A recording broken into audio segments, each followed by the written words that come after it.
The first time she called me a temporary wife. The sound of the silver clinking against porcelain was the only thing that answered.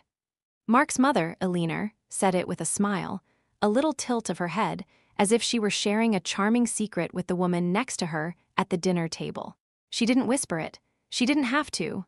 The words floated across the starched white tablecloth, over the crystal wine glasses and the perfectly arranged centerpiece, and landed right in front of me. "Oh, Taylor. She's a darling girl," Eleanor said, her voice like honey laced with glass. "But you know how these things are. Mark has his ambitions, and first wives, well, they're often temporary." Silence, a deep, profound quiet fell over the table. Mark, my husband, was halfway through raising a fork to his mouth. He froze. His eyes, for a split second, met mine. I saw a flicker of something, panic, maybe guilt, before he quickly looked down at his plate, suddenly fascinated by his roasted potatoes. I felt every eye at that table turn to me, not with sympathy, but with a kind of clinical curiosity. They were waiting to see how the specimen would react. Would I cry? Would I scream? Would I throw my wine in her perfectly coiffed hair? I did none of those things. I just sat there, my back straight, my hands clasped in my lap. I could feel the heat rising in my cheeks, a blush of pure humiliation. It felt like being naked in a town square. My father-in-law, Arthur, who was sitting at the head of the table, cleared his throat. It was a small, quiet sound, but in that vacuum of noise, it sounded like a gunshot. He gave his wife a look. Not of anger, but of deep, weary disappointment. He was the only one. The moment passed. The woman Eleanor had spoken to gave a tight, uncomfortable laugh. Someone else asked about the stock market. The conversation sputtered back to life, carefully navigating around the crater Eleanor had just created. But I was still sitting in the silence. The word echoed in my head. Temporary. Like a pop-up shop. Like a seasonal employee. Like something with an expiration date. The rest of the dinner was a blur. I moved food around my plate. I smiled when I was supposed to. I nodded when someone spoke in my direction. But I was gone. I was hovering somewhere above my own body, watching this polite, cruel theater unfold. On the car ride home, the streetlights painted stripes across Mark's face. He was gripping the steering wheel so hard his knuckles were white. For 10 minutes, neither of us spoke. The only sound was the hum of the engine. Finally, I couldn't stand it anymore. My voice was small, fragile. "Why didn't you say anything?" He sighed, a long, drawn-out sound of practiced evasion. "Taylor, you know how she is. She doesn't mean it." "She said it, Mark. She said it in front of a dozen people." "It's just her way," he insisted, his eyes fixed on the road. "She has a dark sense of humor. She's from a different generation." I felt a cold laugh bubble up in my chest, but I swallowed it down. "A different generation? That's not a generation gap, Mark. That's cruelty. She called me your temporary wife. And you're not, are you?" he said, finally glancing at me. He was trying for a reassuring smile, but it looked more like a grimace. "So why let it bother you? We know the truth." "But did we?" I looked out the window at the blurred city lights. The truth was, his mother had announced to the world that I was disposable. And my husband, the man who was supposed to be my partner, my defender, had said nothing. He had chosen his mother's comfort over my dignity. That's when I realized I wasn't just married to Mark. I was in a silent war with his mother, a war my own husband wouldn't even acknowledge was happening. The weeks that followed were a masterclass in psychological warfare. Eleanor never mentioned the incident again, of course. That wasn't her style. Her attacks were subtle, designed to make me feel small, out of place, and utterly alone. She would forget I was a vegetarian at family gatherings, serving only meat-based dishes with a dismissive wave of her hand. "Oh, silly me. Taylor, you can just have the bread rolls, can't you?" She would praise Mark's ex-girlfriend, Chloe, at every opportunity. "Chloe had such wonderful taste in art," she'd say, looking pointedly at the simple print I'd hung in our living room. She really understood Mark's sensibilities. Every gift I gave her was met with a polite, but telling, pause. "How practical," she'd say, holding up the beautiful cashmere scarf I'd saved for months to buy her. The subtext was always clear: you have no class asterisk. I tried to tell myself it didn't matter. They were just words, just little slights. But they were like 1,000 tiny cuts, and I was starting to bleed out emotionally. I talked to Mark about it, again and again. Each time the conversation was the same. "You're being too sensitive, Taylor. Just ignore her, rise above it." Can't you just try to get along? For me, he made me feel like I was the problem, like my feelings were an inconvenience to his peaceful life. He didn't want to see the truth because seeing it would require him to do something. And doing something would mean confronting his mother, the center of his universe. I felt so incredibly isolated. My own family lived hundreds of miles away. My friends would listen, but they didn't really get it. She's just a difficult mother-in-law, they'd say. Everyone has one. But this felt different. This wasn't just a clash of personalities. This was a systematic campaign to erase me, to reinforce my status as the temporary one, the outsider who would eventually be replaced. The only person in that entire family who ever showed me a shred of genuine kindness was Arthur. Arthur was a quiet man, overshadowed by his wife's booming personality. He was a retired professor of botany, a man who preferred the company of plants to people. While Eleanor held court in the living room, Arthur could usually be found in his greenhouse or his study, a small, dusty room filled with books and the faint scent of pipe tobacco and old paper. He saw me. When Eleanor would make a cutting remark, Arthur would catch my eye from across the room and give a small, almost imperceptible shake of his head, as if to say, "Don't listen to her asterisk." One afternoon, I found him in the garden, tending to his roses. He had the most beautiful collection of peace roses I had ever seen. Their petals were a delicate blend of cream and pink. "They're beautiful," I said softly, not wanting to startle him. He looked up, his weathered face breaking into a gentle smile. "This one's my favorite," he said, gesturing to a perfect bloom. It was developed the same year the Second World War ended, a symbol of hope after a long, dark time. We stood there in silence for a few minutes, just looking at the flower. "She wasn't always like this, you know," he said, his voice low. He didn't have to say who she was. "Life has disappointed her, and she takes it out on the people who should matter most." It wasn't an excuse. It was just a fact, stated with a deep, bottomless sadness. "I'm sorry," I said, and I meant it. I was sorry for him, for the life he must have lived beside that casual cruelty. He just nodded and snipped the rose he'd been admiring. He carefully removed the thorns from the stem and handed it to me. "For you, Taylor," he said, "a little bit of peace." I took the rose home and put it in a small vase on my nightstand. It felt like a lifeline, a tiny acknowledgement that I wasn't crazy, that I wasn't just being too sensitive. Someone else saw it too, but that small bit of peace was short-lived. The breaking point came at Christmas. The whole family was gathered at Eleanor and Arthur's house. The tree was enormous, dripping with antique ornaments. The air smelled of pine and roasting turkey. Eleanor was in her element, directing the gift-giving like a conductor. She handed out presents with grand pronouncements. A designer watch for Mark, a first-edition book for Arthur, silk scarves and expensive perfumes for her nieces. When it was my turn, she handed me a small, poorly wrapped box. I opened it. Inside was a cheap, plastic picture frame, the kind you buy at a discount store, and inside the frame was a stock photo of a smiling, generic family. "I thought you could put a picture of your own family in there," she said brightly, "since you must miss them so much." The implication was staggering. Here is a reminder of where you actually belong. It isn't here. I looked at Mark. I pleaded with my eyes. "Say something, please. Say anything." He just smiled weakly and said, "Thanks, Mom, that's thoughtful." I felt something inside me snap.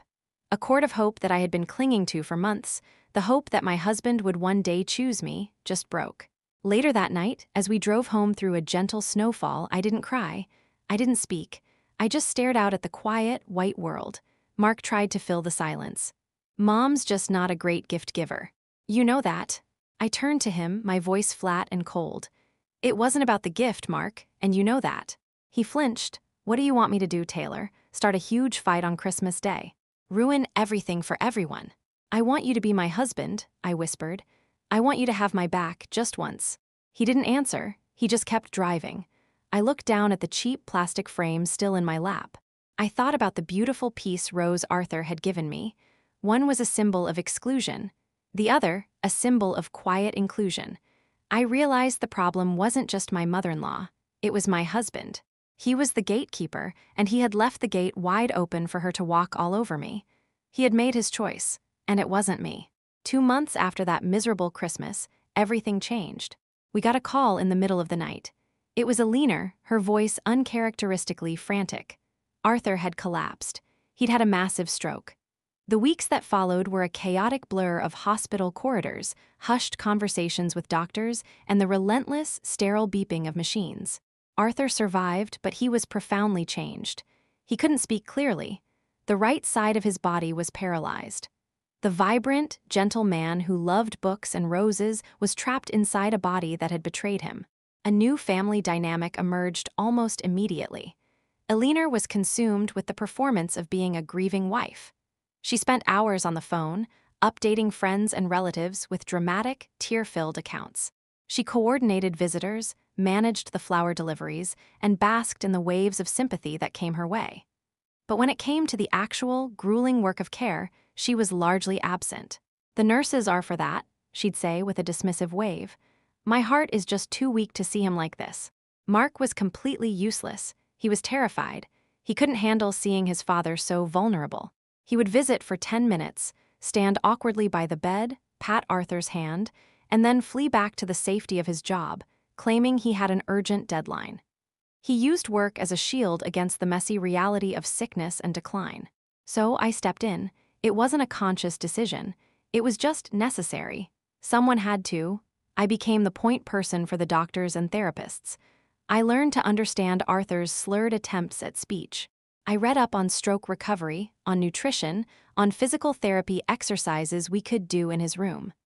I would sit with him for hours, long after Alina and Mark had gone. I'd read to him from his favorite books of poetry. I'd describe the state of his roses in the garden. I'd put on the classical music he loved. I'd just be there, a quiet presence in the room, letting him know he wasn't alone. In those long, quiet hours, a new kind of bond formed between us. He couldn't speak much, but his eyes were still sharp, still full of intelligence and emotion. He would communicate with a squeeze of his left hand, a nod, a look. One afternoon, I was helping him with his lunch, patiently spooning some soup into his mouth. Alina swept into the room, wearing a new coat and carrying a designer handbag. "Oh, you're still here," she said, looking at me. It wasn't a question. "He needed help with his lunch," I said simply. She sniffed. "I just came from a charity luncheon, so draining, everyone asking about Arthur. It's exhausting being so strong for everyone." She didn't once look at her husband, who was watching her with an expression of profound sadness. She turned back to me. "You know, you seem to be enjoying this role, playing the devoted nurse. I suppose you think it will put you in his good graces." I just stared at her, stunned by the venom. I felt a squeeze on my arm. It was Arthur's hand. He was looking at his wife, his eyes narrowed. He tried to speak, but only a frustrated groan came out. "Oh, don't try to talk, dear," Alina said, patting his shoulder condescendingly. "You'll only tire yourself out." She stayed for another 5 minutes, talking about her luncheon, before sweeping out again. The moment she was gone, Arthur's shoulders slumped in relief. He looked at me, his eyes full of apology. I just shook my head. "It's okay," I whispered. "I don't listen to her." And it was true. Sometime during those long hospital days, I had stopped caring about Alina's opinion of me. Her words had lost their power. I wasn't trying to win her approval anymore. I wasn't waiting for Mark to rescue me.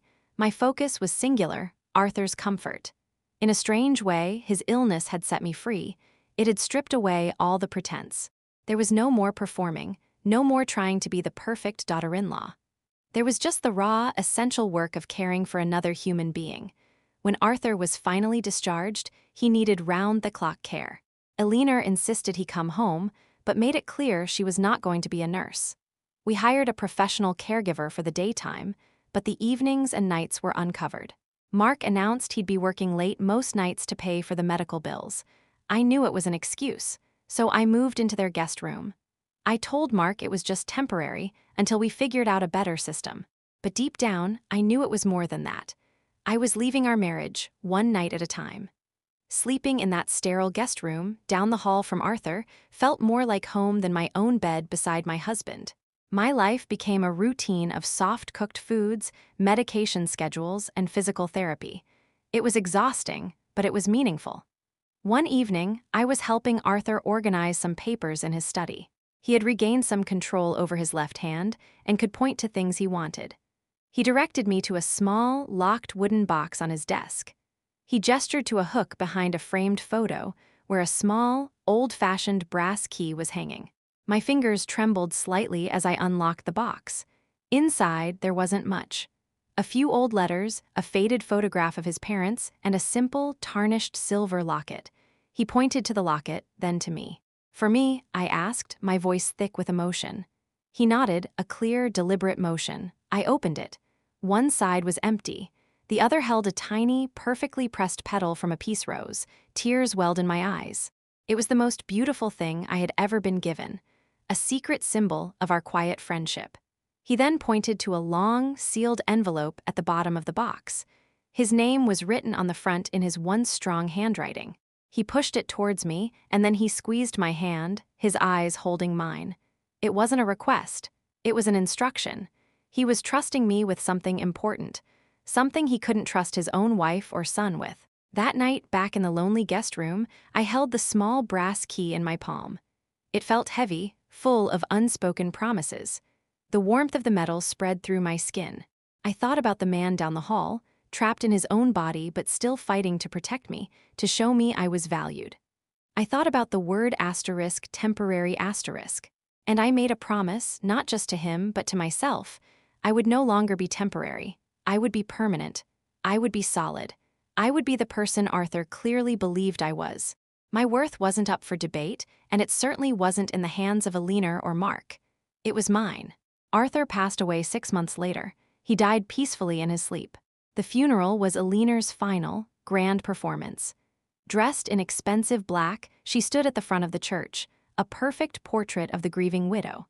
She accepted condolences with a tragic, brave face while dabbing at her dry eyes with a lace handkerchief. Mark stood beside her, his arm around her shoulders, looking lost and pale. He was her prop.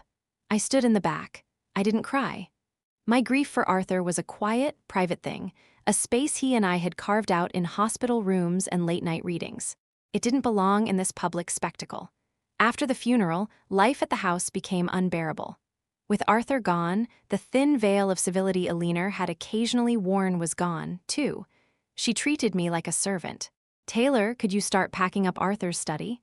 All those books just collect dust, and it's too painful for me to go in there. Taylor, the dishwasher needs to be emptied. Don't expect me to do it, my nerves are shot." Mark said nothing. He floated through the house like a ghost, his face etched with a grief he couldn't seem to process. He left early for work and came home late. We were living in the same house, but we hadn't had a real conversation in months. Our marriage was a hollowed-out shell. Heir started making plans. Loudly. She'd be on the phone with real estate agents discussing the value of the house. "Once the will is sorted, Mark and I will sell this place," she announced one evening at the dinner table, not even looking at me. "Too many memories. We'll get a nice, modern condo downtown. Something easier for me to manage on my own." Mark and I my own. I didn't exist in her future. I was just part of the temporary staff, soon to be dismissed. The day of the will reading arrived. It was a cold, rainy morning. We sat in a stuffy, wood-paneled law office, me, Mark, and Heir. Heir was practically vibrating with anticipation. She kept smoothing down her silk dress, a smug little smile playing on her lips. She believed this was her coronation day, the day she would officially inherit the kingdom Arthur had built. Mark just looked exhausted. He sat slumped in his chair, a shadow of the man I had married. And me, I was calm. I held the memory of Arthur, of the pressed rose petal in my heart. Whatever happened today, I had that. No one could take it away. The lawyer, a kind-faced man named Mr. Davies, cleared his throat. "We are here to execute the last will and testament of Arthur Kensington." He began to read from a document. It was dated 5 years prior. It was simple and straightforward. The house, the assets, the investment portfolio, everything was to be split 50-50 between his wife, Heir, and his son, Mark. Heir's smile widened. She shot me a quick, triumphant glance. The look said it all, "See. You never mattered." Mark seemed to breathe a sigh of relief. It was predictable. It was easy. No complications.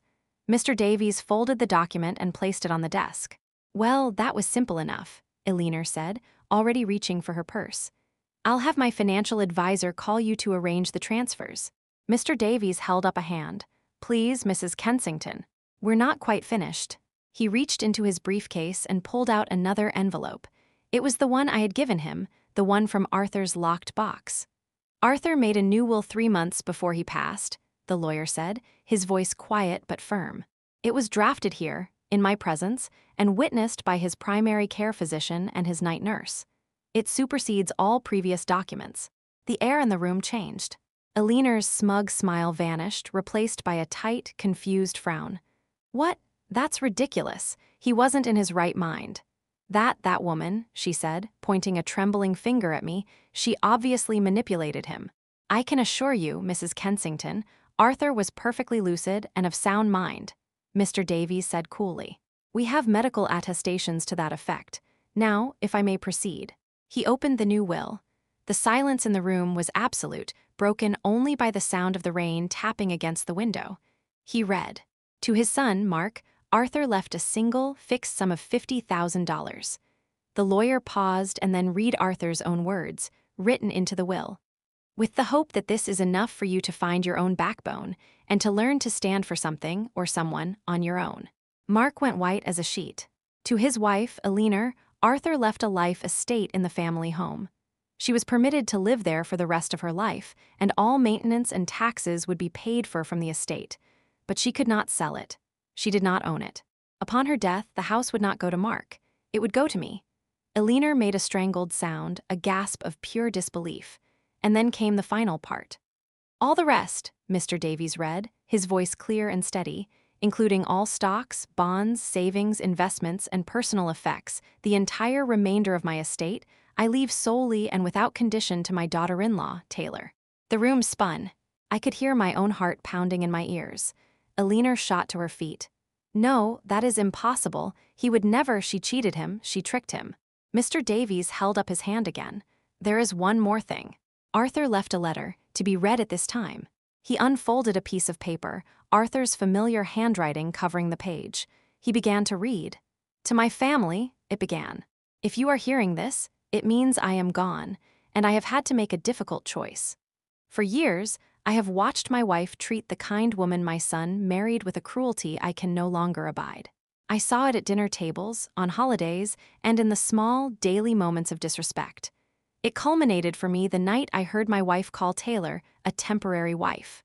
A good marriage, a good family, is not temporary. It is built on loyalty, respect, and kindness, things that have been in short supply in my home. Elinor had sunk back into her chair, her face a mask of fury. The letter continued. When I fell ill, I saw everyone's true character. My son, Mark, I love you, but your fear of conflict, your unwillingness to defend your own wife, was a profound disappointment. You chose your mother's approval over your partner's dignity time and time again. You left her to fight a battle alone that should have been yours to fight together. Mark put his head in his hands, and Elinor, you saw my illness not as a tragedy, but as an inconvenience and an opportunity for drama. While you were accepting condolences, Taylor was accepting responsibility. She was the one who held my hand. She was the one who learned to understand my broken words. She was the one who read to me, cared for me, and showed me the deepest, most selfless compassion in my final days. She did not do it for money or for favor. She did it because it is who she is. Tears were streaming down my face now, silent and hot. The letter concluded. This inheritance is not a reward, it is a protection. It is the tool I can give Taylor to build a life of her own, a life where she is valued and respected. True family is not about blood. It is about who shows up when life is hard. Taylor showed up. She is not temporary. She is the best of us. She is my true legacy. The lawyer finished reading. He folded the letter and placed it gently on the desk in front of me. The silence that followed was heavy, thick with everything that had just been brought into the light. Elinor finally broke it, a raw, guttural scream of pure rage. You witch, you planned this. You stole my husband and now you've stolen my money. She lunged at me, but Mark, finally doing something, grabbed her arm. Mom, stop, just stop. I stood up, my legs shaky. I looked at Mark, his face crumpled in shame. I looked at Elinor, her face twisted in a mask of pure hatred. I felt nothing for them, not anger, not pity. Just a vast, empty distance. I took the copy of the will and Arthur's letter. I didn't say a word to them. I just turned and walked out of the office, out into the clean, rain-washed air. I realized the inheritance wasn't the money. It was the validation. It was Arthur's voice, reaching out from beyond the grave to say everything I had needed to hear. I see you. You matter. You are not temporary. And that was worth more than all the money in the world. The first thing I did was file for divorce. Mark didn't fight it. He called once. His voice was broken. Taylor, I'm so sorry. I was blind. I was weak. My dad, he was right. Can we try to fix this? I listened patiently until he was done. No, Mark, I said, my voice calm and clear. There was no anger left, just a quiet certainty. There's nothing left to fix. You made your choice a long time ago. Now I'm making mine. I hung up. I didn't hear from him again. The weeks that followed were about disentangling myself from the life I had lived. I moved out of the house I had shared with Mark and found a small, bright apartment with a little balcony. I didn't go on a spending spree. I didn't buy a fancy car or designer clothes. The money felt sacred, like a responsibility. It was Arthur's legacy. I set up a trust to handle the lifelong maintenance of Aliner's house exactly as the will dictated. Her lawyers tried to contest the will, of course. They claimed undue influence diminished capacity, but Arthur and Mr. Davies had been meticulous. The doctor's notes, the witness testimonies, it was all ironclad. The challenge was dismissed. Aliner was trapped in her beautiful house, a prisoner in her own gilded cage, her life funded by the woman she despised. Poetic justice had a quiet, brutal elegance. With the rest of the inheritance, I started a charitable foundation in Arthur's name. The Kensington Grant, for the creation and maintenance of community gardens and public green spaces, especially for hospices and nursing homes. It felt right, a way to grow his legacy of peace and beauty. My life became small and quiet and my own. I worked on the foundation. I read books. I took long walks. On my balcony, I planted a single rose bush, a peace rose.